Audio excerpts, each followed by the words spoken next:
The sky above Colorado glowed a menacing orange. Flames licked the treetops, smoke coiled into the horizon, and the roar of wildfire drowned out every other sound. In the middle of that chaos, dozens of firefighters fought with everything they had, hoses blasting boots, sinking into ash radios, crackling with desperate orders. They knew every second mattered. This was no ordinary fire. It was the kind that devoured entire valleys and erased entire lives, both human and wild. Among the chaos, one man pressed deeper into the burning forest. His gear weighed heavy, his throat burned with smoke, but something else cut through the storm, a sound. Faint, fragile, almost lost against the roar of the fire.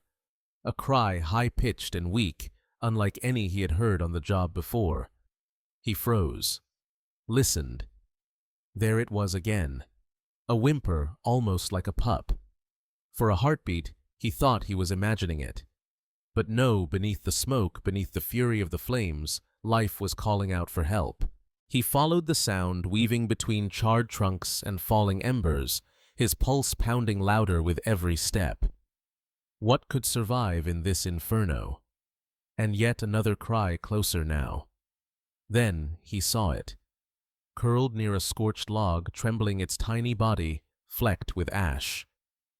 A wolf pup, its fur-singed paws, blistered chest rising and falling with shallow, painful breaths. In that instant, the fire around him seemed to fade. The world shrank to one fragile life clinging to survival. Training told him to keep moving, to put his safety first. But the eyes of that little wolf, half closed yet pleading, told another story.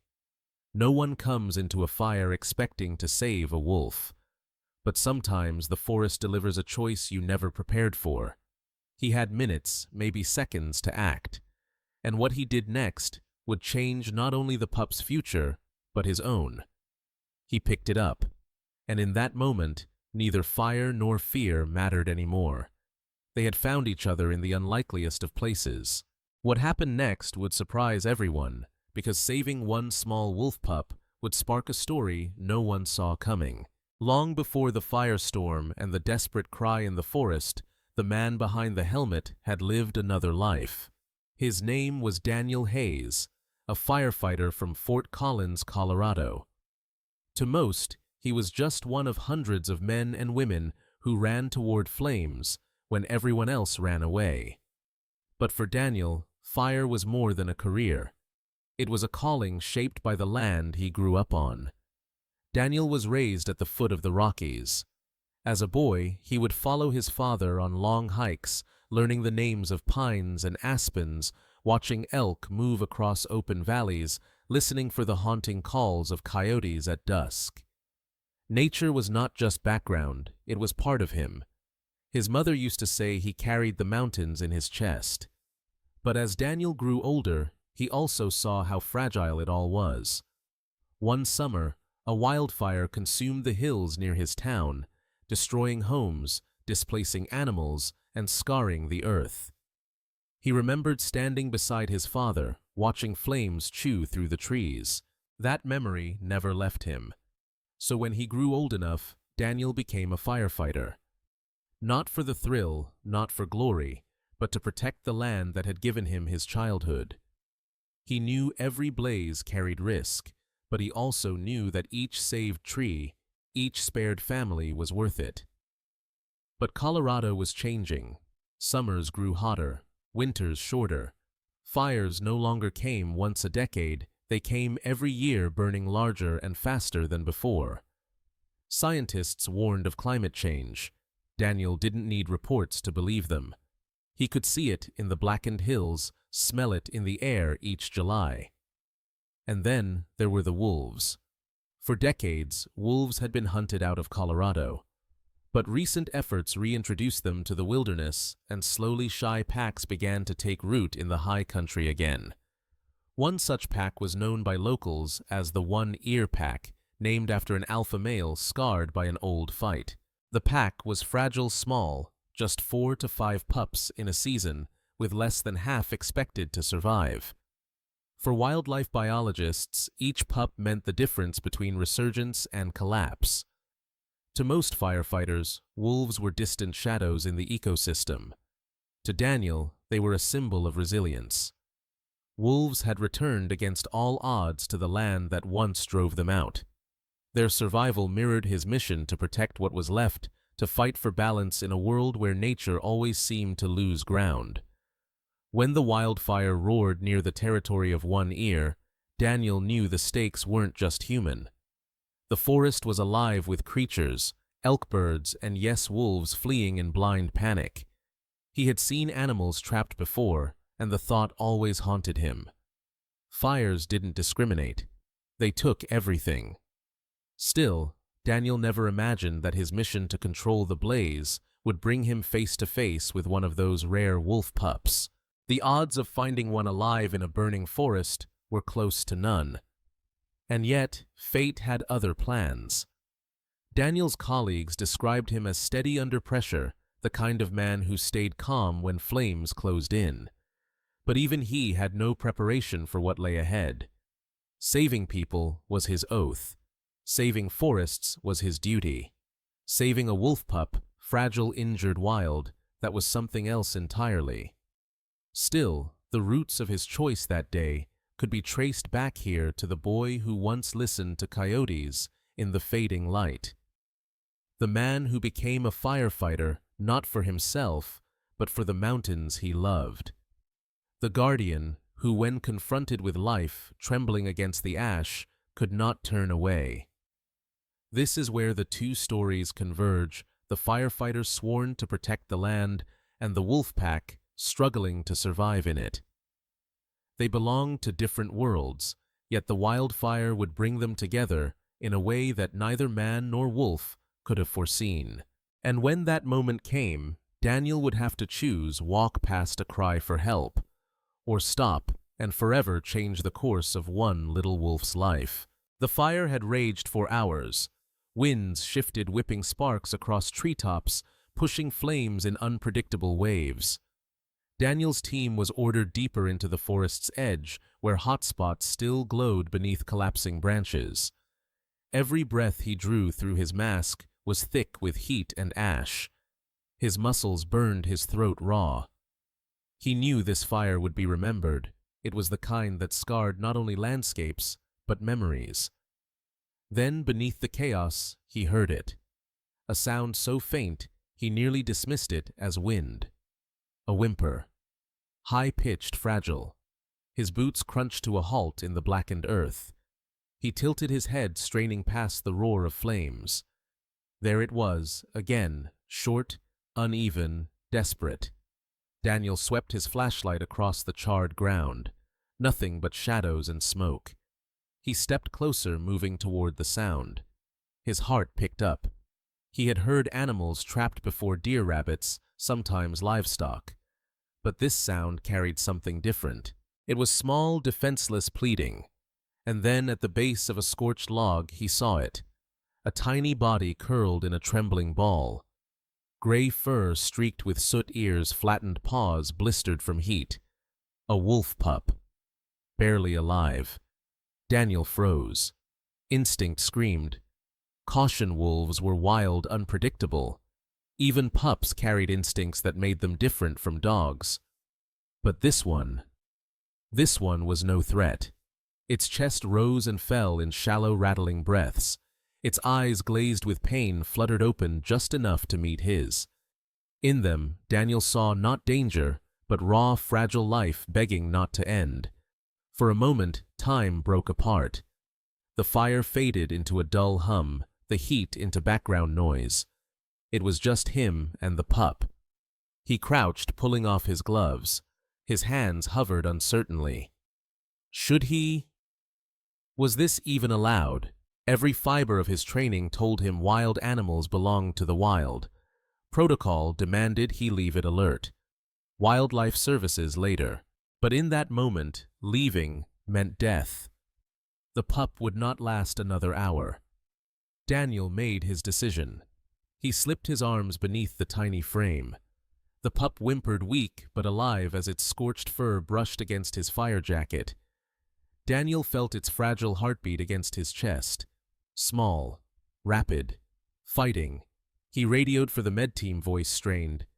"I've got an animal injured. Alive. I'm bringing it out." Static answered, then approval. "Copy that.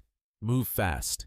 Daniel pulled the pup close, securing it inside his jacket as he turned back toward the fire line.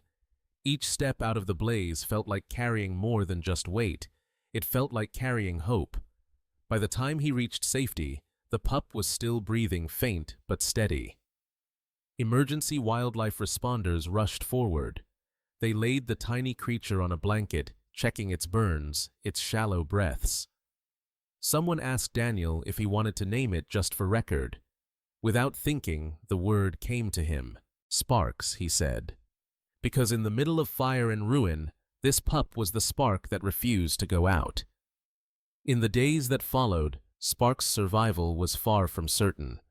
The burns were shallow, but painful, the stress severe.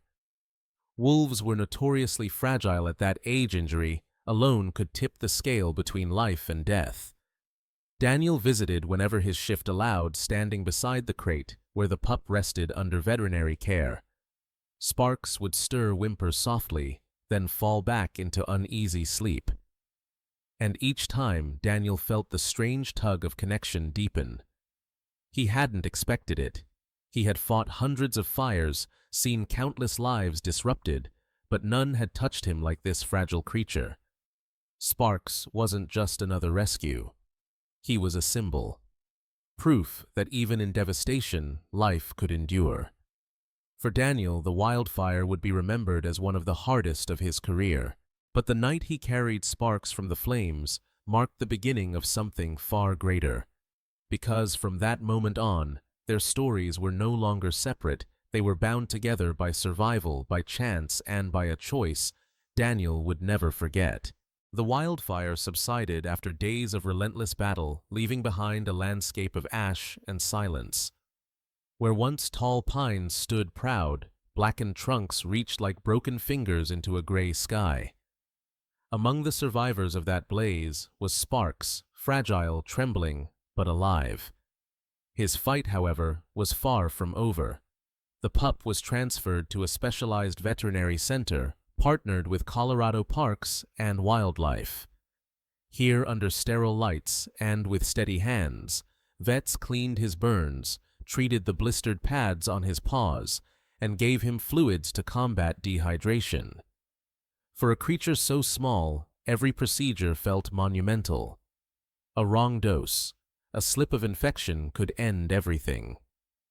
Daniel visited as often as his shifts allowed. At first, he stood back watching through the glass as professionals tended to Sparks. The pup whimpered under touch body, rigid with instinctive fear. But over time, Sparks grew accustomed to the firefighter's presence. His ears flicked when Daniel's voice entered the room. His eyes, once half shut with exhaustion, would track the man's movement. Daniel hadn't planned to feel so responsible.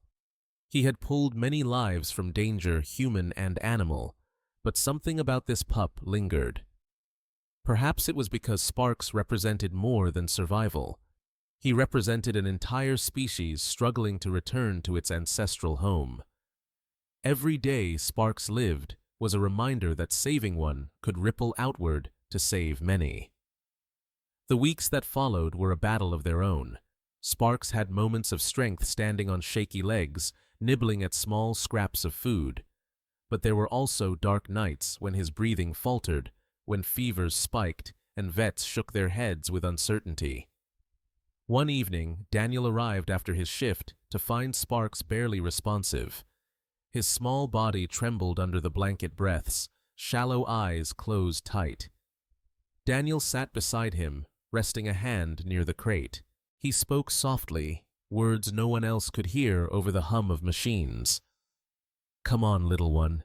You didn't survive that fire just to give up now. Fight with me." The pup stirred. A weak whimper escaped his throat, followed by the faint twitch of his paw. It wasn't much, but it was enough. Sparks pulled through the night. As days turned to weeks, Sparks grew stronger. He learned to stand without wobbling, then to walk carefully across the pen. His burns healed, leaving faint scars, but no lasting damage. And then came the first sound that sent chills through everyone who heard it. A howl. It started as a broken whine, uncertain and thin. But night after night, Sparks's voice grew steadier. Each note carried the instinct of his ancestors echoing through the sterile hallways like a ghost of the wild pressing against human walls. Daniel would close his eyes and listen, torn between pride and sorrow. Sparks was healing, but he was also reminding everyone of who he truly was. A wolf, not a pet, not a patient, but a creature meant for forests and moonlight. With health came new challenges. Sparks grew restless, nipping at blankets, pacing the pen. Biologists warned Daniel bonding too closely could risk imprinting, making it harder for Sparks to survive back in the wild. Yet Daniel's presence was the one constant in the pup's life. When others approached, Sparks hung back. But when Daniel entered, Sparks stepped forward, ears perked, tail twitching in hesitant trust. The paradox weighed heavily. Sparks needed human care to live, but he could not remain dependent forever. The bond deepened during one pivotal trial. A storm rolled through late winter, knocking out power at the clinic for hours. Generators kept essentials running, but the animal wing grew cold and dim. Sparks, still weak against extremes, shivered violently. Daniel wrapped himself in a blanket beside the crate, humming low tunes, offering warmth through presence alone. Sparks crept closer, pressing against the bars, as if to draw strength from the firefighter's calm. When morning came and power returned, the vets found them there, man and wolf pup, both asleep, breathing in rhythm. It was a sight no one forgot. Spring approached. Sparks had grown taller, his fur thickening into the coat of a young wolf. He practiced small hunts in an enclosed yard, pouncing clumsily on tufts of grass, testing his teeth on bones provided by staff. Every attempt carried echoes of what lay ahead, skills he would need in the wild. But the risk of failure was never far. Sparks developed a respiratory infection, likely stress-induced, and for days his recovery teetered. Daniel once again found himself at his side, refusing to leave until the fever broke. And when it finally did, when Sparks stood on unsteady legs and shook his fur free of sweat, Daniel felt relief flood him like water after fire. Through trials and setbacks, through nights of fear and mornings of cautious hope, one truth became clear: Dix was not just surviving, he was fighting. And Daniel, bound to him by choice and circumstance, fought alongside. Together, they were no longer victim and rescuer. They were companions on a shared road, one that led toward a future neither could yet see. By the time spring returned to Colorado, Sparks was no longer the fragile bundle of fur Daniel had pulled from the flames. His coat gleamed silver gray under the sun, his paws stronger with each stride, his eyes bright with curiosity. He had survived the fire, the infections, the long nights of doubt. Now he bounded across the enclosed yard with energy that lifted everyone's spirits. But resilience is often tested more than once. And for Daniel and Sparks, the greatest test was still waiting. It began with smoke on the horizon again. Colorado's wildfire season had returned earlier and fiercer than expected. Strong winds carried flames toward the sanctuary, where Sparks and other recovering animals were kept. The staff scrambled. Evacuation plans, long prepared but rarely used, had to be activated in minutes. For Sparks, the scent of fire triggered something primal. He whined, paced his body low to the ground. He remembered, though he could not understand the terror of burning woods. His instincts screamed flee. But there were walls, fences, and humans rushing in every direction. Daniel arrived with his unit fire trucks groaning along dirt roads. His heart sank at the sight of smoke curling so close to the place that had sheltered Sparks. This was no ordinary assignment anymore. This was personal. The sanctuary's evacuation stalled when falling embers ignited dry grass nearby. The flames leapt faster than expected, cutting off the main road. Sparks howled sharp and desperate as the air thickened with smoke. Daniel locked eyes with him across the yard. In that instant, the chaos blurred. The world shrank once again to man and wolf, bound by something neither could name. The battle unfolded with terrifying speed. Fire crews fought to hold the line, but wind gusts scattered embers like shrapnel. Sparks' enclosure rattled as he leapt against it, sensing both threat and Daniel's presence. Against protocol, Daniel broke away from his crew for a moment, cutting through smoke toward the pup. "Easy, boy. I'm here," he shouted, voice hoarse. Sparks stilled ears, twitching at the familiar tone. But the reprieve was short. A wall of fire surged down the hillside, devouring trees in its path. Evacuation trucks had to move now, or risk being trapped. Workers shouted, pushing crates of birds and foxes onto trailers. Sparks, too large now for easy transport, posed a harder challenge. Daniel didn't hesitate. He opened the gate, slipped a heavy leash provided by handlers around Sparks' neck. Sparks resisted for a heartbeat, wild instincts flaring, but then recognized the man who had carried him from fire once before. He followed, pressed low against Daniel's side as they navigated the smoke-choked yard. Every second was a gamble. Embers rained like fiery snowflakes, singeing hair, igniting patches of grass. Daniel shielded Sparks with his body, pulling him toward the waiting trucks. But just as they neared safety, a flaming branch crashed down, blocking their path. Sparks yelped, rearing back. Daniel's pulse spiked. He scanned.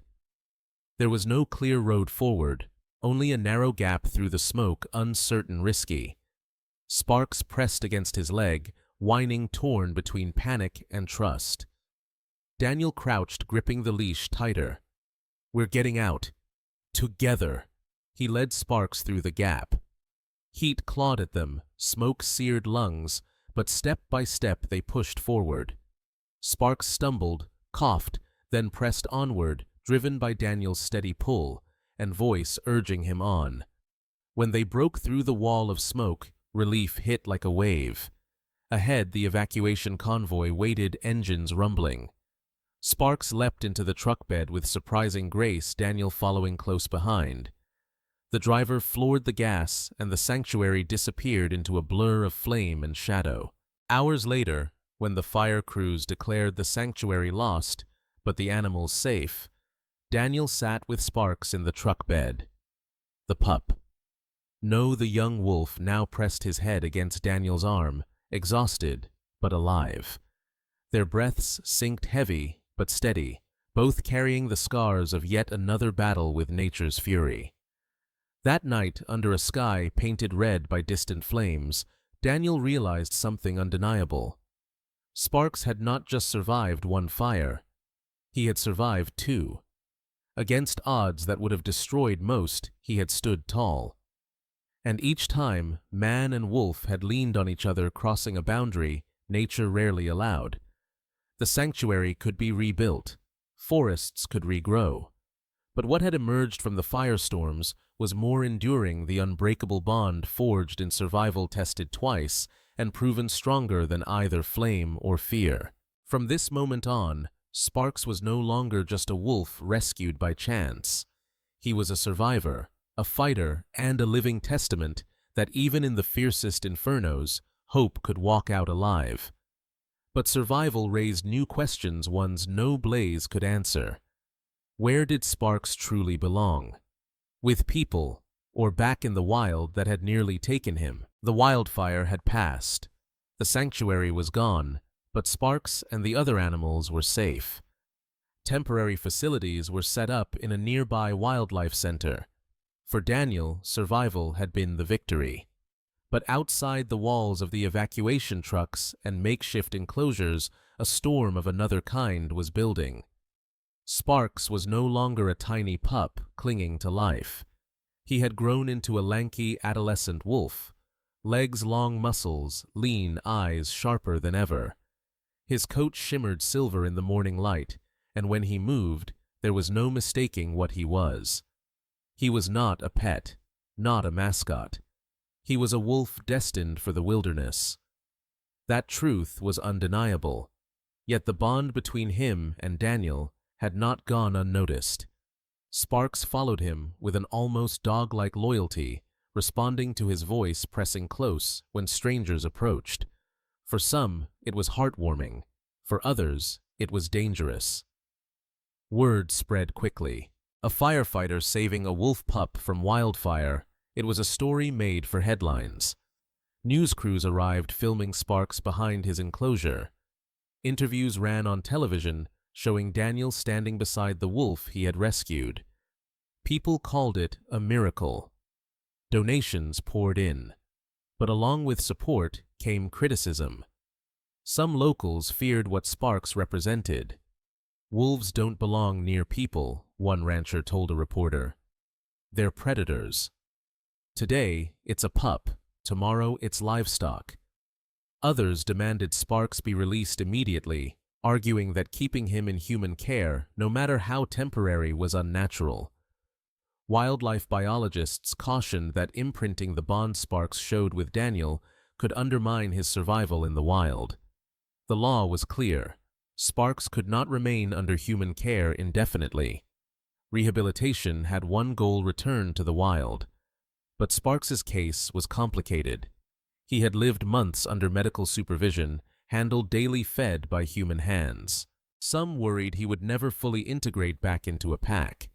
Others believed wolves were resilient, that instinct would carry him once released. For Daniel, the arguments felt like daggers from all sides. He understood the law. He respected the science. But every time he looked into Sparks's eyes, he saw more than policy. He saw a life he had fought twice to protect, a creature that had trusted him when survival seemed impossible. At a public forum, tempers flared. Ranchers warned of wolves attacking cattle. Conservationists countered with data showing predation accounted for less than 1% of livestock losses. A mother stood up, her voice shaking, claiming she didn't want her children playing in forests haunted by wolves. A biologist calmly replied that wolves avoided humans, fearing them far more than the other way around. And then someone mentioned Sparks directly. Should one wolf pup dictate public policy? Should emotions outweigh science? The room went silent when Daniel finally spoke. He didn't talk about laws or statistics. He simply said, "I carried Sparks out of a fire when he could barely breathe. I've watched him fight every day to live. He deserves a chance not just to survive, but to be what he was born to be." His words hung heavy, striking both sides. Still, tension only grew. Sparks himself began to reflect the conflict. He no longer whimpered like a pup. He howled long and low into the night, calling to something beyond the fences. His body pressed against the wire as though he could feel the wild just past the barrier. Staff noticed his restlessness. He snapped once at a handler unfamiliar to him, retreating quickly afterward, but the message was clear. Sparks was changing. He was becoming what nature intended: a wolf, untamed and unpredictable. The more Sparks grew, the harder it became to ignore reality. He could not stay, but releasing him was not without risk. Would he find a pack? Would he hunt successfully? Would his connection to humans doom him? Each question weighed on Daniel as heavily as the fires he had fought. Saving Sparks from flames had been instinct, but now letting him go or holding him back demanded a choice with consequences stretching far beyond himself. The conflict had shifted. No longer was the threat fire or fever. It was society law and the very definition of freedom. And as Sparks lifted his muzzle to the moon, his howl echoing across the valley, Daniel knew one truth: the time for decision was coming fast. Spring in Colorado carried both promise and weight. Snowmelt cascaded down rocky slopes, greening the valleys below. Elk herds roamed wide fields, birds stitched the sky with their calls. For most, it was a season of renewal. For Daniel, it was a countdown. The officials had decided Sparks would be released. He had grown strong, his instincts sharpening each day. Keeping him longer risked erasing the very nature they fought to preserve. The ruling was final, and Daniel knew it was the right one. But knowing and accepting are rarely the same. On the morning of release, the wildlife team loaded Sparks into a transport crate. He resisted at first, hackles, raised paws skidding against the ground. But when Daniel stepped forward speaking softly, Sparks stilled. Their eyes met through the mesh. No words were needed. The convoy drove deep into the northern ranges where forests still stretched, untouched valleys rolled in silence, and the one-ear pack had been spotted days before. This was Sparks's true home, wild, unbounded, perilous, but his. Daniel rode in the back, hand pressed against the crate. Each bump in the road jolted him with the realization that these were his last moments with the wolf who had survived fire and fever by his side. He replayed every memory, the tiny body trembling in ash, the nights spent whispering in the clinic, the howl that had echoed through a blackout storm. Every scene was etched into him now, impossible to erase. When they arrived, the forest welcomed them with silence. Pines stood tall, their needles whispering in the wind. Snow lingered on shaded slopes, and the air carried the raw scent of wilderness. Rangers set the crate down in a clearing.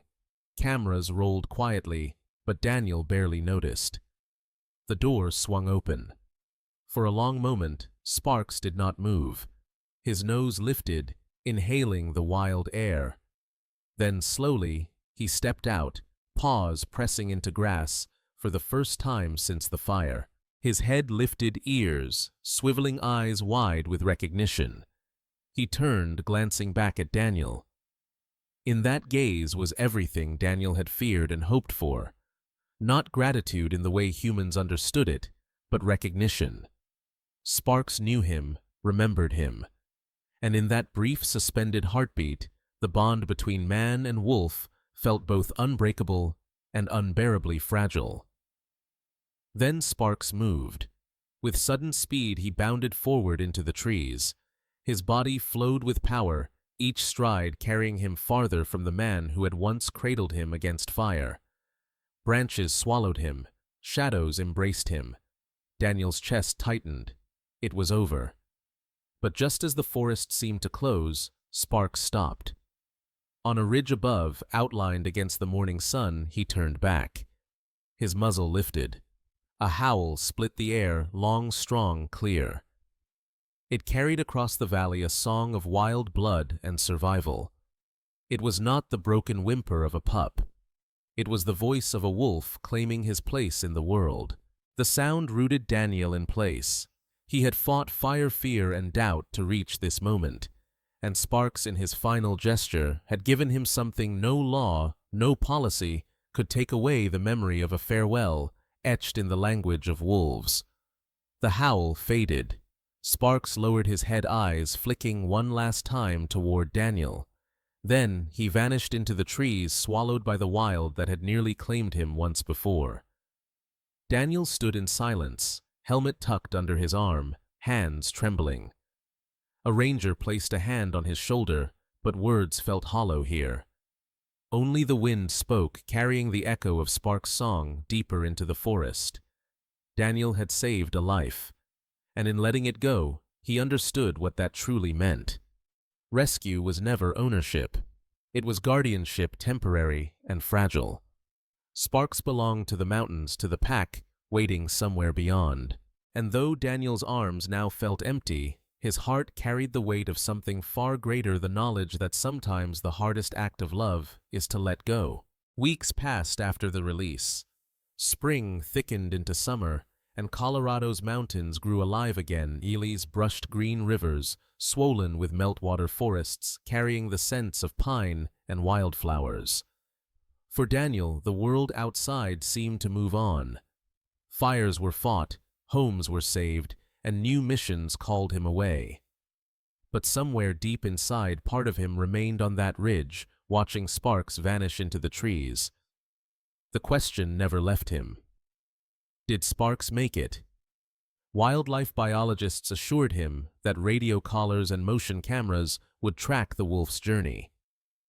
Updates trickled in. First, Sparks was spotted alone, wandering near streams, testing the land like a stranger returning home.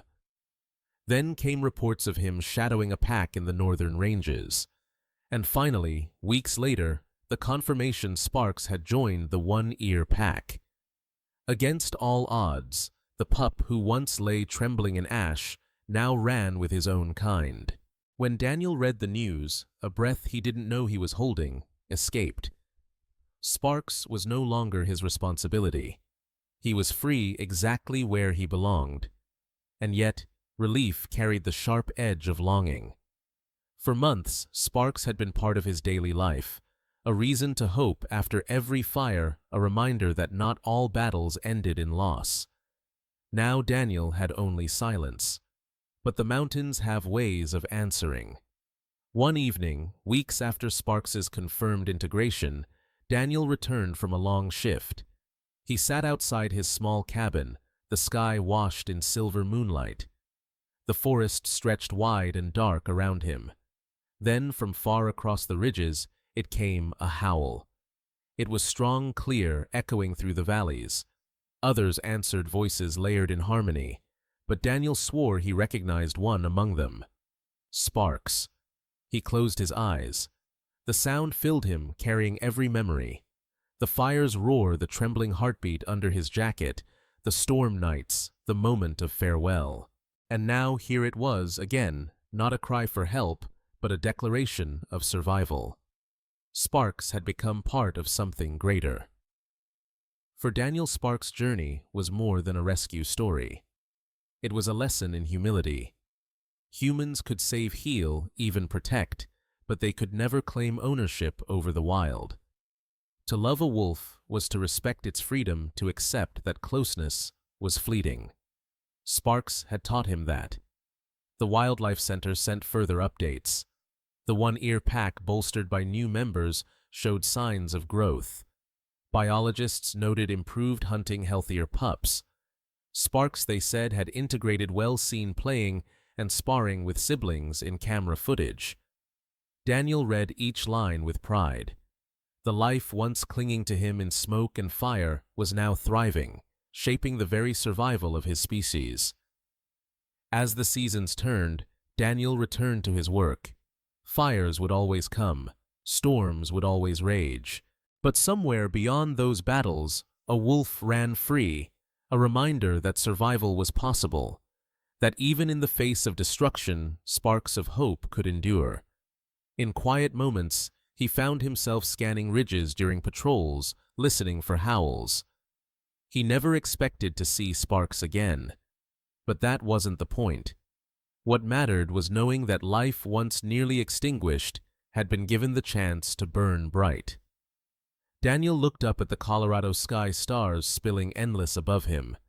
The mountains breathed with ancient rhythms, wolves weaving their voices into the night. Sparks was out there, no longer a pup, no longer a patient, but a wolf where wolves were meant to be. And in that knowledge, Daniel found peace. Because saving Sparks had not just changed one life, it had changed his own. Every story leaves something behind. For Daniel, for Sparks, and for everyone who followed their journey, the lesson was as clear as the Colorado sky. After rain, saving a single life can ripple outward, shaping the survival of many. Sparks was just one wolf pup, fragile and wounded, plucked from the ashes of a fire. But his survival carried meaning far beyond himself. Wolves in Colorado face immense challenges, harsh environments, human conflict, and survival rates stacked against their pups. Less than half of wolf pups live to see adulthood. That is why every rescue matters. Each life saved strengthens the fragile thread of recovery for an entire species. But Spark's story was not just about numbers or conservation. It was about connection. A firefighter and a wolf pup, two lives that should never have crossed, found each other in the heart of fire. That bond reminded us that compassion is not limited by species. It flows from recognizing vulnerability, from choosing to act when turning away would be easier. For Daniel, the greatest act of love was not rescuing Sparks from the fire, nor nursing him through sickness. It was letting him go. Release was not loss. It was respect, the understanding that wolves belong to the wild, not to us. To truly honor them, we must accept their freedom, even when it breaks our hearts. There is a lesson here for all of us. Our world is burning, sometimes literally, sometimes in the quiet erosion of habitats and species. When we choose to care, when we fight for even the smallest spark of life, we push back against that tide. Compassion is not weakness. It is survival, shared across every living thing. Sparks's howl now joins the chorus of wolves in Colorado, a song once silenced, but now rising again. His story proves that coexistence is possible, that humans and wildlife do not have to be enemies, but guardians of the same earth. If the story of Sparks moved you, let it be more than a tale. Support sanctuaries. Stand with conservationists.